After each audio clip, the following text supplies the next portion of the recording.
Welcome to Breaking Down the Biz, making sense of the business of music, entertainment, and technology. I am your host, Seth Shachner, with Strat Americas in Los Angeles.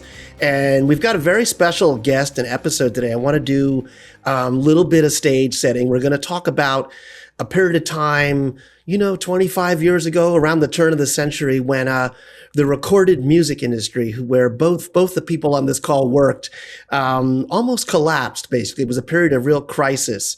In the early 2000s, after years of explosive CD growth with, a lot of consumers replacing their library of vinyls with new CDs, the recorded music business, where both Thomas and I worked, kind of entered a period of absolute free fall.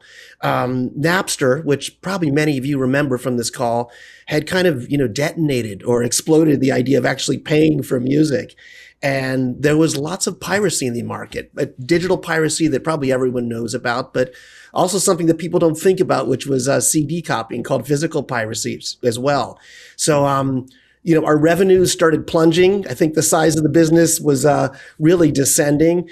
Lawsuits were flying everywhere, and even big artists like Metallica were speaking out in kind of very different ways, basically. Both of us worked at labels. We're going to chat about that at the time. And we were kind of trying a little bit of everything. People might laugh at us now, but it was a period of time when I don't think we had great products in the market. Lawsuits. We used something called digital rights management technology, or DRM. We were experimenting with early stage subscription services, something called MediaNet and Press Play that very few remember right now. And, essentially nothing stuck whatsoever. So it was a really tough time. And I won't tell you about the dust cloud that was kicked up in the businesses that we were both working in. So you can imagine what it was like working in these enterprises then. But a little thing happened a little bit later, entered the picture, something called the iPod, a device from Apple. And I think it's fair to say it kind of set the stage to change everything. And so, Thomas was one of the few people that was actually in the room with people like Steve Jobs and Eddie Q.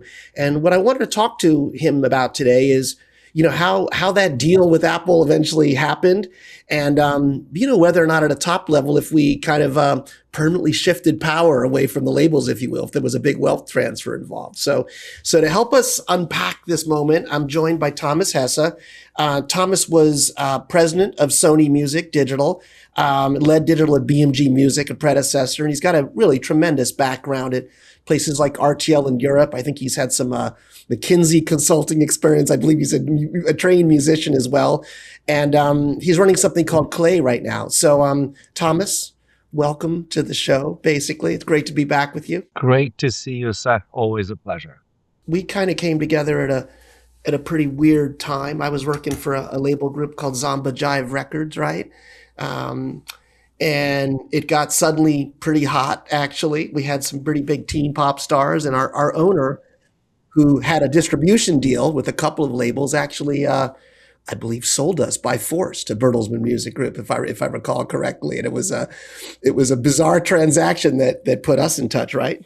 It's exactly right. And you worked for Zomba, which had Britney Spears, Backstreet Boys, NSYNC, and R. Kelly, actually, at the time. It was so incredibly successful. And that company was distributed by BMG. And then Zomba had the ability to put it and sell it to Bertelsmann, BMG's parent. And Bertelsmann did have to buy it for a pretty high price, I have to say, at the time.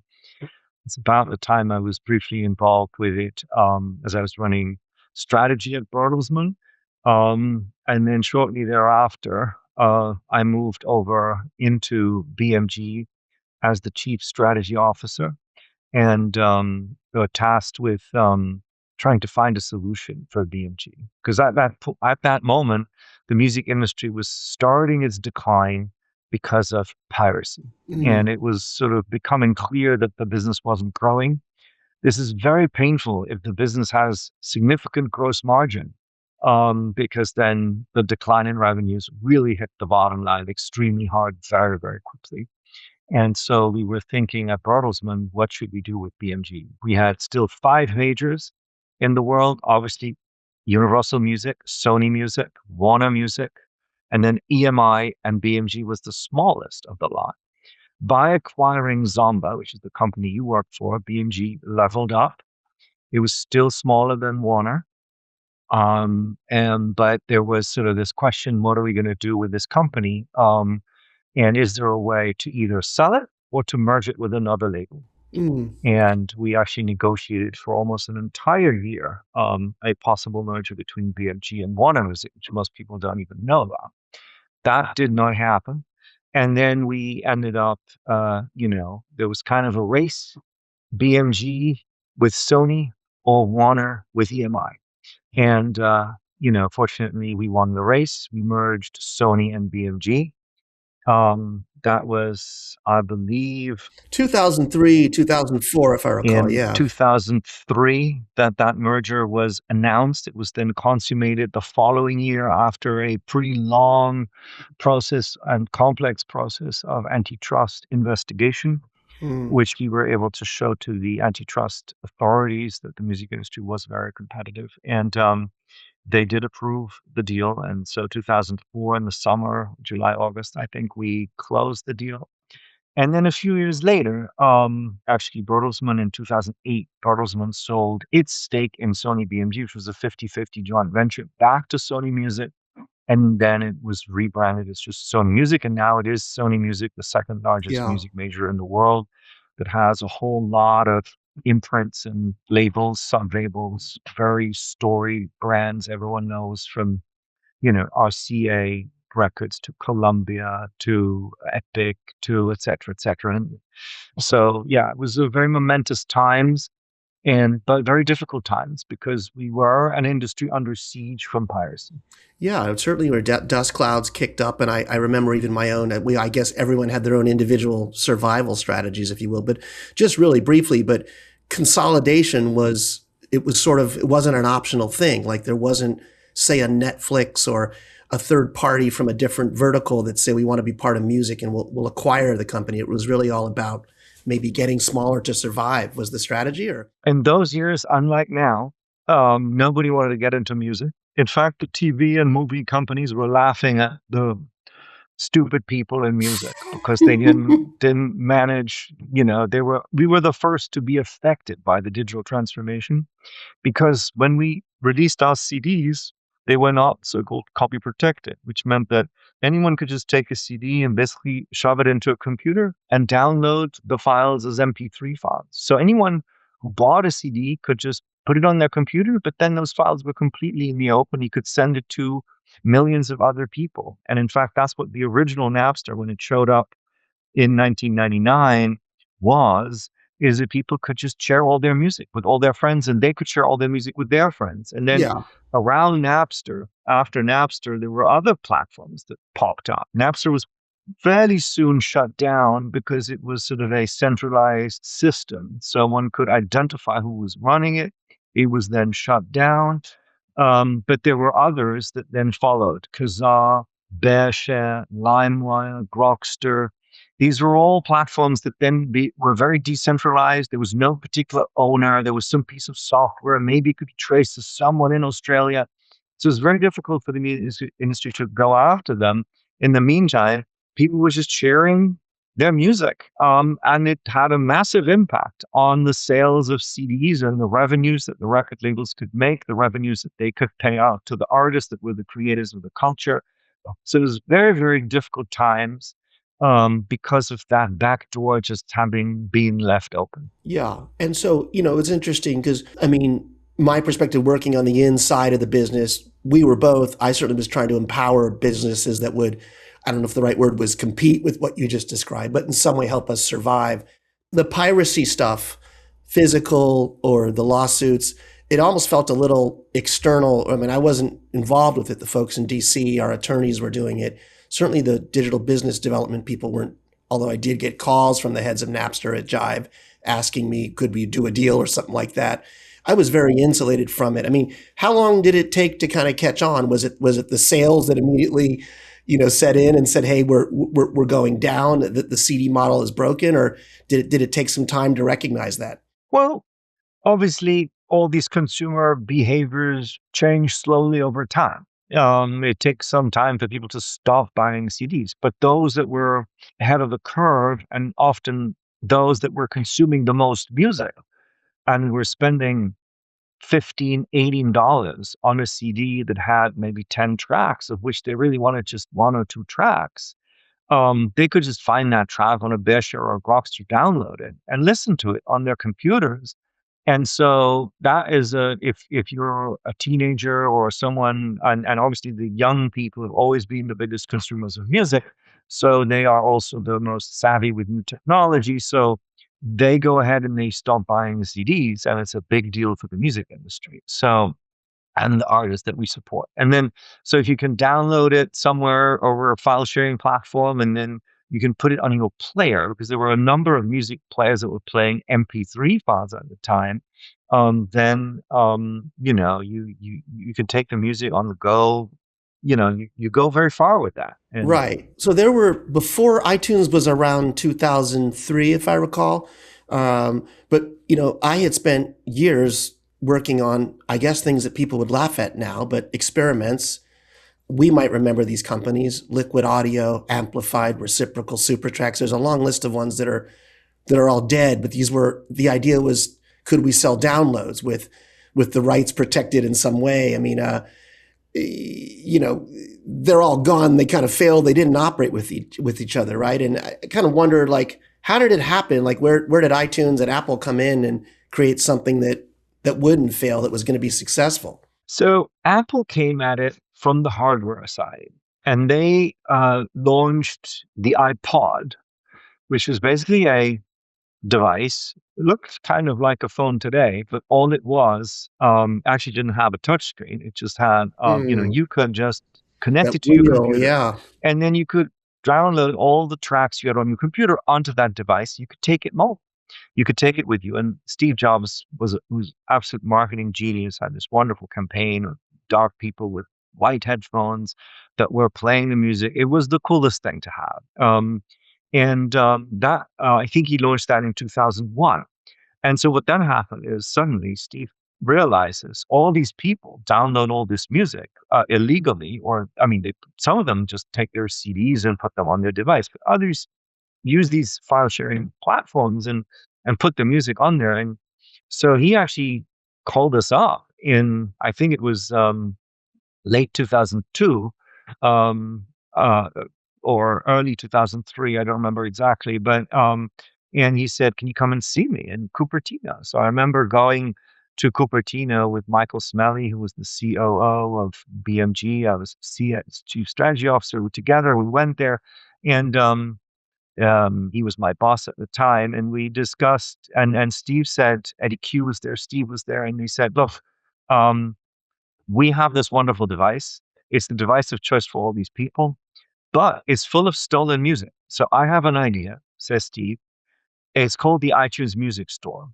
And I want you to license your content to me so that I can open up a store online where people can buy your songs. And the great idea I have is that I want to sell every song for 99 cents." Hmm. And of course, for us, this was, you know, difficult. I have to say, maybe as background, you mentioned MusicNet and PressPlay. The record labels have tried to put in place their own platforms to sell music to be sold on these mobile players. There was a DRM, digital rights management technology, in place that was operated by Microsoft. That was, and there were others also, but Microsoft was one of the dominant ones. Where you would sell the song to someone, and they would be tethered to their computer. They could put that on their device, and they could listen to it, but they couldn't like take it and Yeah. share it with others. So that's called digital rights management. And Steve said, "I'll put digital rights management around it, but you have to sell everything for 19 cents." But the things that we offered with MusicNet and PressPlay — MusicNet was a joint venture of Warner, Sony, and BMG. PressPlay was a joint venture of Sony and Universal. Um, those didn't work out because the devices that these connected to that had this DRM capable software, um, they just weren't sexy. Whereas the iPod was sexy. It was the device of choice. It exploded. Everybody was listening to it. So we wanted to do a deal with Steve. course, the idea of selling albums, songs for 99 cents is very difficult. I just explained earlier that people are buying whole CDs, $15 to $18, and often really just one or two tracks from the latest album from Michael Jackson or whatever. Um, you know, to sell those songs at 99 cents is extremely unattractive for a record company. It's called the unbundling of the album is in fact what happened through this proposal from Steve. And we were scared, but at the same time we felt, well, Steve is this marketing genius. He was doing so well with Apple. He was doing so well with these iPods that really changed the face of Apple in many ways. So we said, let's give him the rights to do this and see what happens just on Macs in the US. And this Mm. is how we started. Oh, I Steve see. started the iTunes Music Store on Macs in the US, 99 cent every song. And it took off and it did really rather well. That Mm. was the beginning of a legitimate digital music market, really, that had And any significance. did 99, where did the 99 cents come from? Did they just pull it out of the air, or had someone had a rationale for why it made sense? Or I think Steve just pulled it out of the air. I think he basically felt CDs were typically sold for $10. I mean, there were obviously the $15 to $18 with the new releases. There were obviously, if you went to Tower Records, you could get CDs for $6, $7 in the catalog. So he said, let's just make it $10. There's roughly 10 tracks on each album. Let's make it $1 a track and keep it simple. And that was obviously Steve's genius, was always to keep things very simple and focus on the essentials. And so that's what he wanted to do. And then there was a very clear program in terms of what the revenue was to the record companies and to the music publishers that came out of that buck a track. Steve was always fair and very supportive of the music industry. He was a great music fan himself. He loved, a number of artists, and he had direct relationships to them. He was, he loved music, and he felt that music had done so well for Apple through the iPod.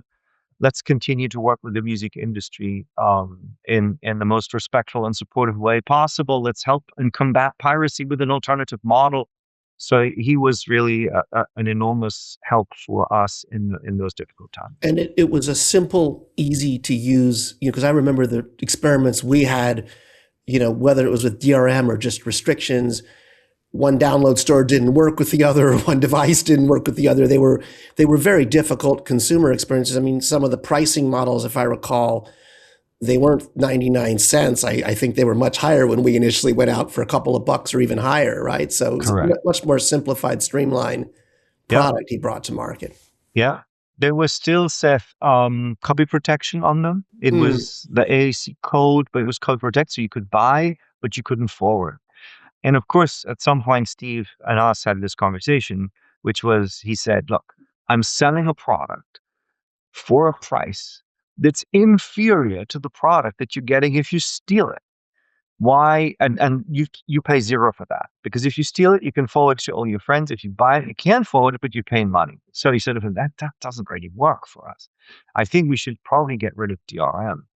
And for us, the biggest concern was, well, these uniform pricing, particularly for our new releases, is just so low. Can we not somehow raise the price on those tracks? And then this was a time when Amazon actually entered the business of selling music. They've always been a music reseller.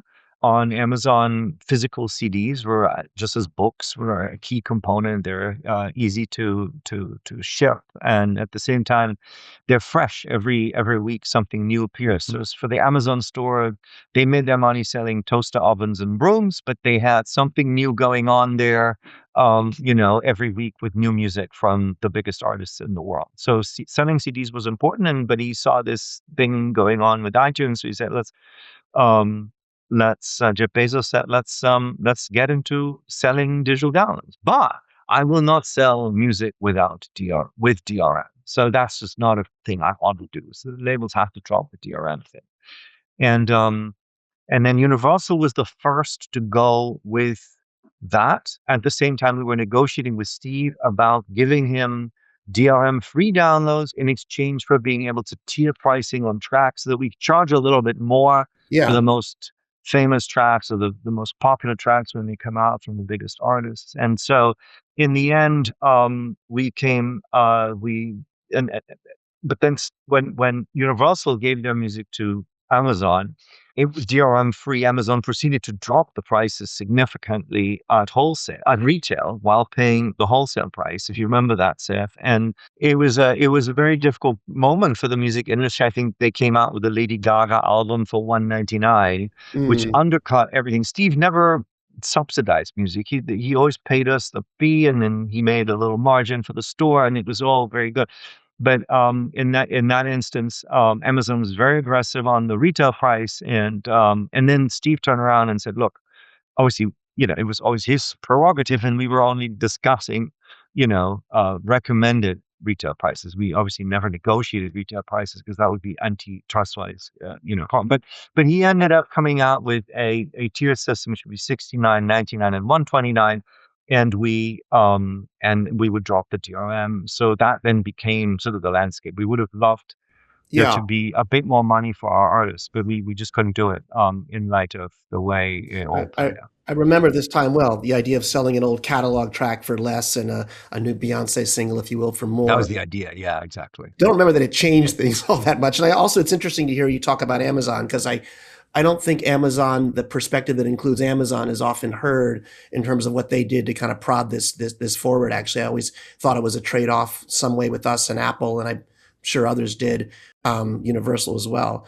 Now we're talking about this era of downloads coming into the fore, with Apple and Amazon, and the iTunes launch. So with Thomas, once iTunes launched from Apple, what is there anything you could say that really changed? First, was it revenue? Did you see an immediate embrace by consumers? Was there an internal morale factor for us as well? What did you see initially? iTunes started selling, and this was the time when you see that when you look at the music industry graph, we we see the digital business slowly starting to pick up and grow, and actually grow quite significantly. But it wasn't quite enough to counterbalance the decline in CDs. In other words, CDs were declining faster than downloads were Hmm. growing. So it was very helpful. It was the beginning of our digital business, um, but it was nowhere near enough to still compensate for the decline in CDs. Yeah. Now, when I look at, I don't know if Hollywood's the best comparison point, but when, for example, Netflix or some of these other streamers took off in other entertainment verticals, rights holders weren't always like, "This is great. Here's the keys. Go take everything and stream away." Did we have reservations or thoughts about, if you will, kind of signing over the keys to digital distribution to Apple or some of these other partners, or did we have no choice? What Apple did is they were selling our music in a digital download store, just like Tower Records was selling CDs in a physical store. So there was really not much of a difference here. And the music industry has always sold its entire repertoire through all channels. We were selling Hmm. them to Best Buy, to Walmart, to Target, to Tower Records, to everybody, and everybody had the latest Beyonce album when it would come out, right? So um, there's nothing new in giving that repertoire also to an online store like Apple. Um, and so from that perspective, this is always the music industry is always different from the film industry. As a user, you want to combine all the music in the world for your personal playlist. You can't have a store where half the music is missing Hmm. because songs are 3 minutes long and your listening experience often lasts many hours. You do it while you're driving, you do it while you're working, you do it while you're doing other things. This is a very different experience as a user from watching an entire movie, soup to nuts, for which Yeah. you invest an hour to 3 hours and you set that time aside and you've watched it once, you'll never watch it. Most what movies you won't watch again. Whereas the songs you love, you listen to them time and time again in different combinations, you shuffle them, etc. So from that perspective, there was always the need for there to be an aggregator in music that Hmm. had all the music in the world. And it was never a promising idea for, let's say, Sony or Universal or Warner, any of the majors to start their own store where you could only get that music because you needed a platform where you could mix and match the music. And most people don't even know which label a music is from. It doesn't really matter to them. Yeah, interesting. I want to do a brief mention just for because you've got a lot of great European experience as well with Bertelsmann and I worked in international markets for you and later for Sony. I don't know if you can talk about this overall transition maybe before we get to streaming without mentioning the mobile business, ringtones, master ringtones. There were these later iterations of handsets that I Yes. recall we had enormous faith in from Nokia and even Sony Ericsson. Could you speak to what did the mobile market do for us at that time? Did it prod us, or was it just a random sort of market opening up? So you have to remember that at this time there was no iPhone. There was just an iPod that was playing music and other devices of that nature.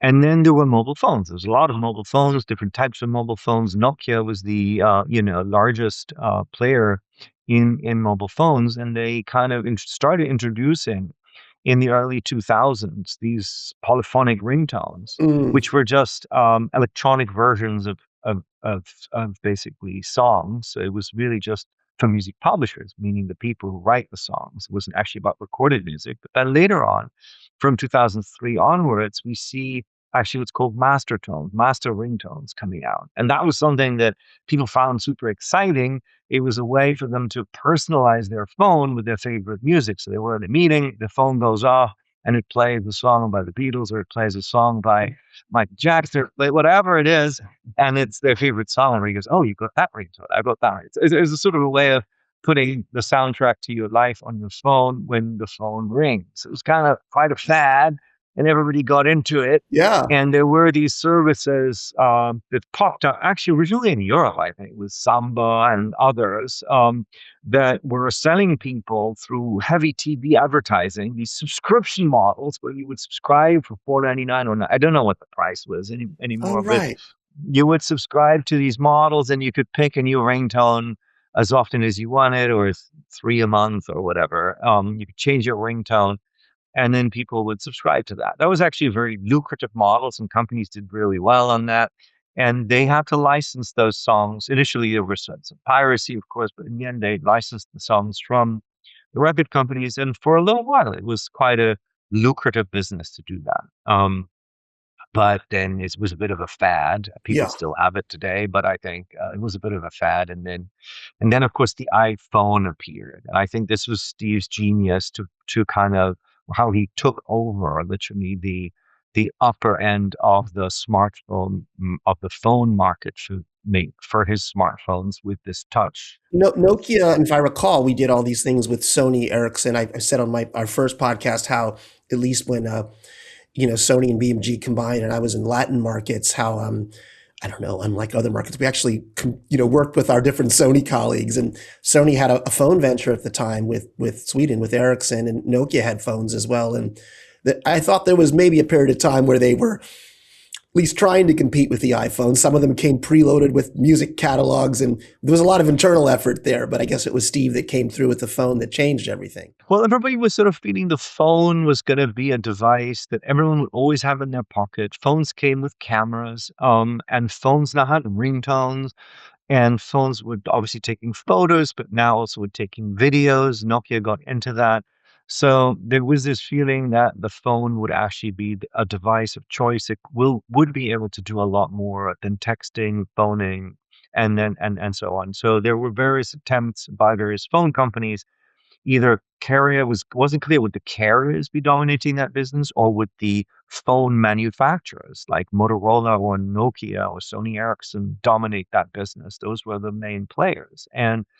And so there were various services by the carriers that offered ringtones. There were these independent services offering ringtones. There was sort of various attempts of creating phones that would potentially come with music. In fact, we had a whole conversation, and in fact, Nokia launched several phones Sure. that would come with music. So you'd buy the phone and you'd get the phone with basically a lot of music on it. In fact, at some point it would be all the music that would be licensed for the time of you owning the phone that you could just play on your phone when you purchased that phone. They would share the price of the device with the record company. So there were various models in place at that moment. So this, along with the download business, kind of ran alongside of each other. Yeah. Curious about how you saw the streaming revolution, right? If I recall, I don't know, it was 2007, 2008. I believe we started seeing things from Europe. I want to say there was something out of the Nordics, maybe from Denmark, that was like a bundled cable subscription service. And I recall sitting with you and our colleagues helping this place called Spotify get in order as well. How did sort of all of this lead to the transition? Because that was also a huge decision as well to maybe move away from the download business, if you will, to set up this new streaming service. This sort of streaming service idea, the idea that you could subscribe to all the music in the world with a monthly subscription, actually is much older than Spotify. It dates back to various companies like Rhapsody, and then also MusicNets and Press Play, which rebranded under they actually bought the rights to the Napster brand to become a legitimate, they all offered monthly subscriptions to all the music in the world. But none of them had a great device. All the devices were a little clunky. In fact, Microsoft came out with the Zune player at the Oh time, yeah. which was sort of a little brown brick kind of thing. They were big, they were clunky, they were not sexy. They never got a marketing attention from the other consumers that really want to consume music. The pricing was a monthly subscription. I think it was probably even more expensive. I don't remember, it was $9.99. It was around the $10 fee, but it kind of never held a candle to the appeal of the iPod and that kind of crowd that was Yeah. really with the culture. And so this was around, but the players weren't attractive. And Spotify launched, but then the iPhone came out, and the iPhone with the touchscreen the um, had this, you could get apps on the iPhone. That was sort of a major new thing, that you could download apps for various services that would work on your iPhone. And that completely opened this device, this sexy new device that Apple was proposing, the touchscreen phone, as a music player. And that's where I think everything changed. And Spotify was very smart. They just launched right at that time.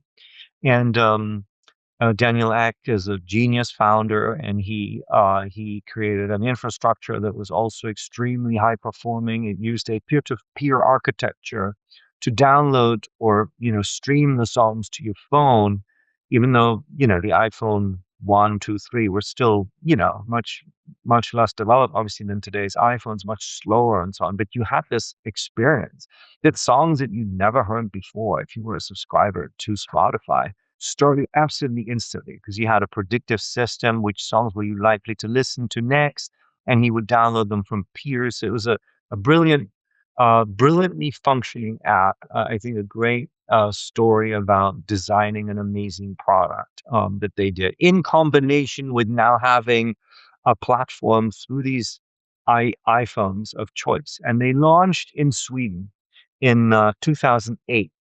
And we gave them the license to Sweden. Sweden was a little bit like a test market to see, is it really going to succeed? And it did very well in Sweden. In fact, what happened is Apple was growing digital sales. Spotify was growing very fast because it was kind of the cool new device to play music.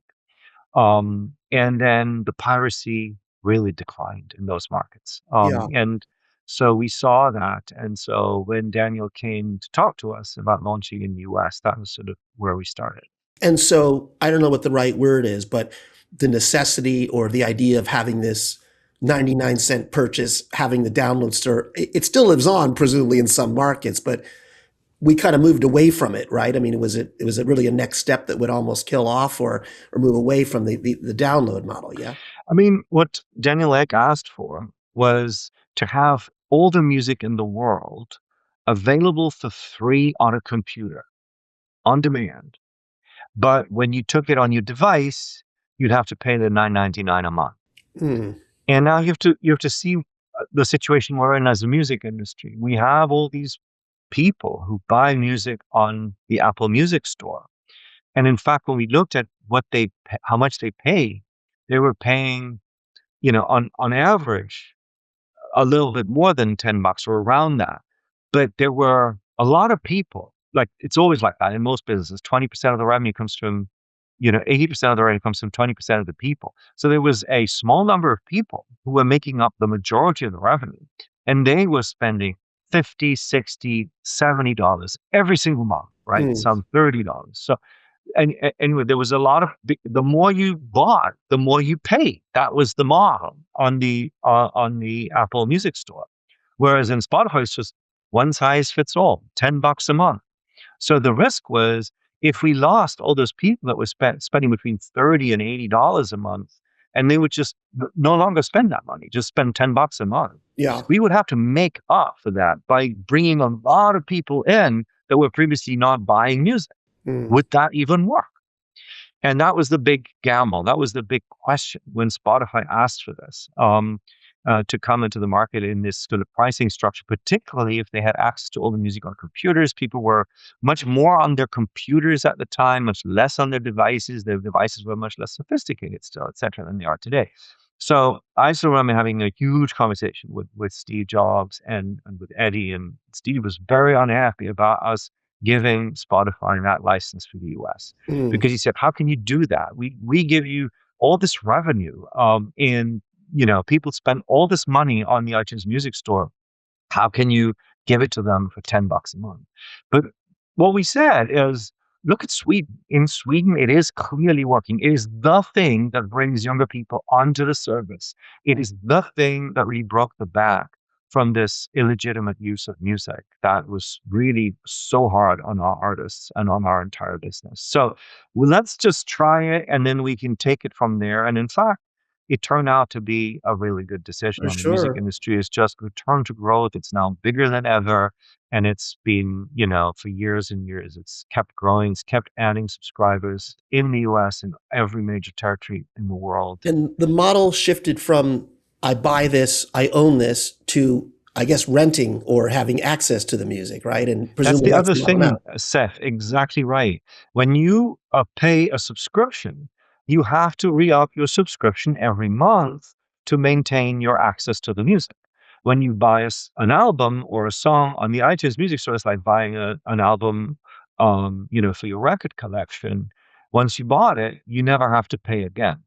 So you pay for consumption as opposed to purchase. And that means that, the whole way the music industry economics works, which used to be artists release an album, they make all their money, and then it goes into the catalog. And maybe later on it gets re-released as a catalog compilation or something. But most of the money is just made in those initial weeks and months after the release of the album. And then it sort of goes into the catalog and generates much less. Now the industry economics is very, very different. People release an album, there's a lot of usage when they release it or a song, and then they keep playing it on their playlist and they keep paying for the entire duration of the life of that song or album while they are listening to it, which in many ways for some artists is extremely Enormous attractive. shift. It's been a great conversation, Thomas. I wanted to just chat very briefly, top level, about what you're doing now. You maybe just a little bit about top level on AI and music and Clay, which sounds like an extremely exciting venture, so that people know what you're up to and where they can find you as well.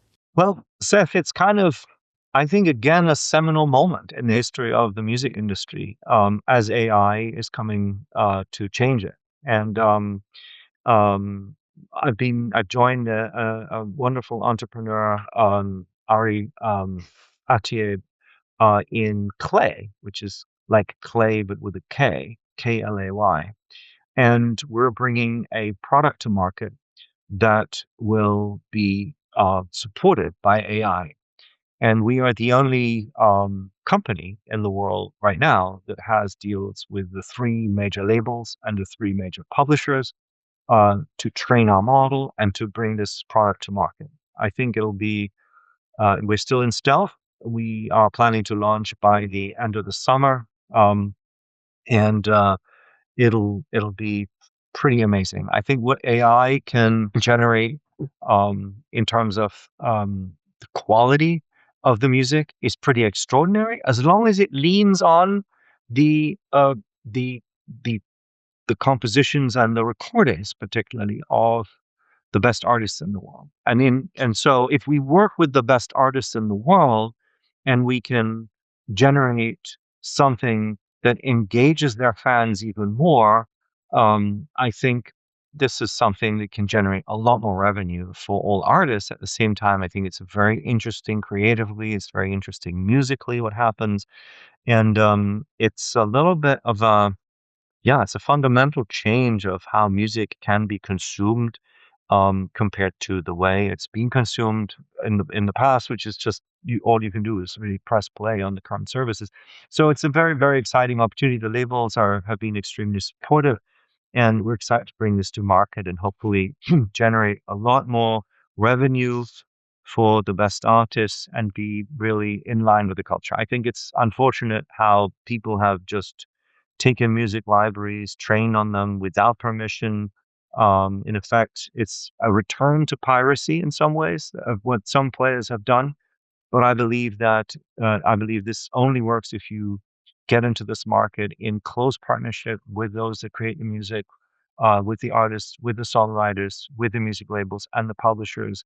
And if you do it, I think there's a huge opportunity in the consumer market, a huge opportunity for the artists to do really, really well. Well, great. We'll look forward to talking more with you about that. It sounds fascinating, and congrats on partnerships with 3 major labels. So that's exceptional. Sounds extremely promising. Thomas, very special thanks to you today for the conversation. It was awesome.